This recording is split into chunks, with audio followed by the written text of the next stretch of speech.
abstain from unwholesome sinful actions, perform wholesome pious actions, and keep on purifying your mind. When an enlightened person teaches Dhamma, he teaches a universal Dhamma. He will never teach sectarian. Universal Dhamma, eternal Dhamma. The law of nature is eternal. It was there so in the past, it is so present, it will be so in the future. And it is applicable to one and all. That is Dhamma.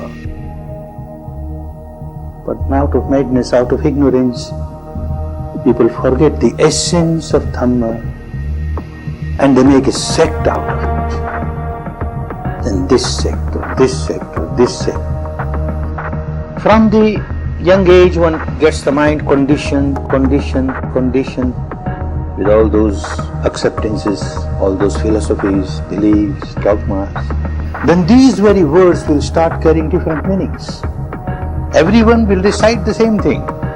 Perform wholesome action, pious action, purify your mind. Every religion, every tradition, everyone will say that. But yet, the big difference in the explanations. What is sin and what is piety? When Dhamma turns into a sect, then that particular sect, the so-called pious people of this particular sect, they may be wearing this kind of robe or that kind of robe, may be having this rosary or that rosary, may be having this mark over the forehead or that mark over the forehead, this external appearance or that external appearance. Now people belonging to this particular sect will say those who have this kind of external appearance are pious people, others are not. Every sect will perform this kind of rite or that kind of ritual, this religious ceremony or that religious ceremony. And those belonging to a particular sect will say, those who are performing these rites, these rituals, these ceremonies, oh, they are pious people. And those who do not, they are not pious, they are sinful. Another mad definition is given for sin and piety. One more definition is given, which is still more confusing.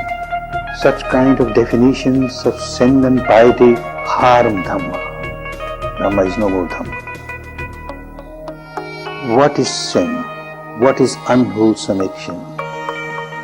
Any action that you perform, physical or vocal, and it harms and hurts other beings, it disturbs the peace and harmony of other beings, is a sinful action, is an unwholesome action. And what is a pious action? Every action, physical or vocal, which supports, helps other beings in living a peaceful, harmonious atmosphere, which does not disturb their peace, their harmony, which does not harm them, does not hurt them, is a pious action, wholesome action. This definition is universal.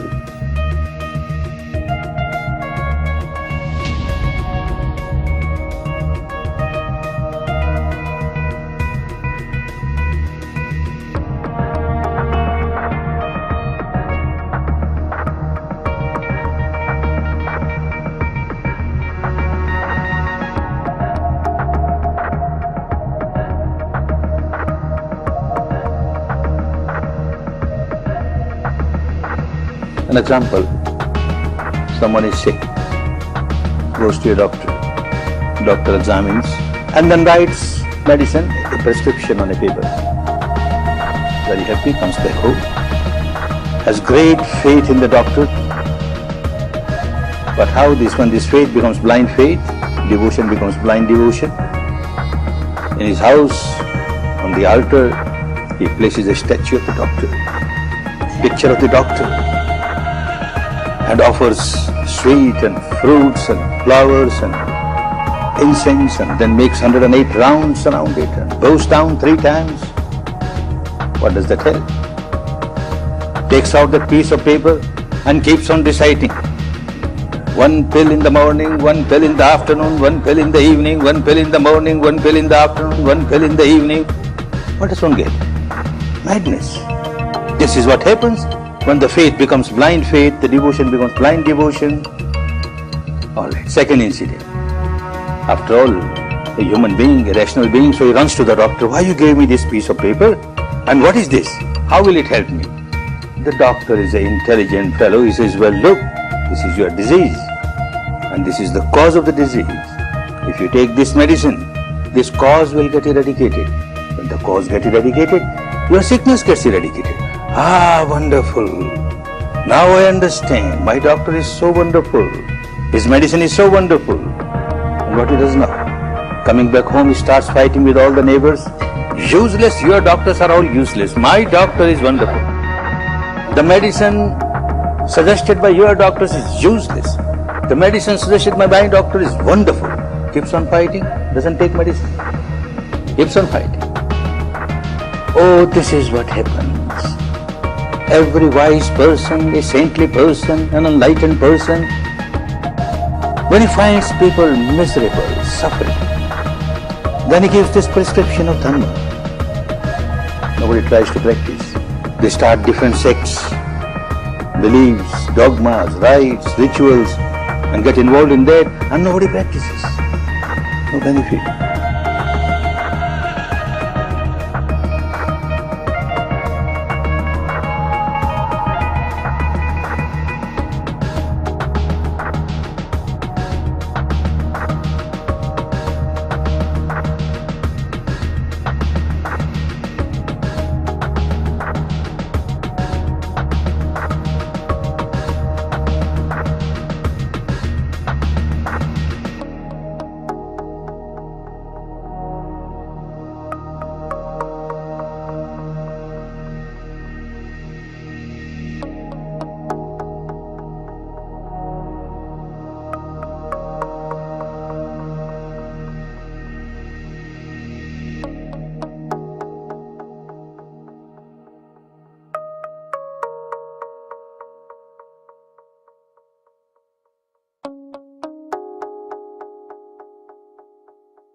Each individual has to experience the truth oneself to reach the final goal.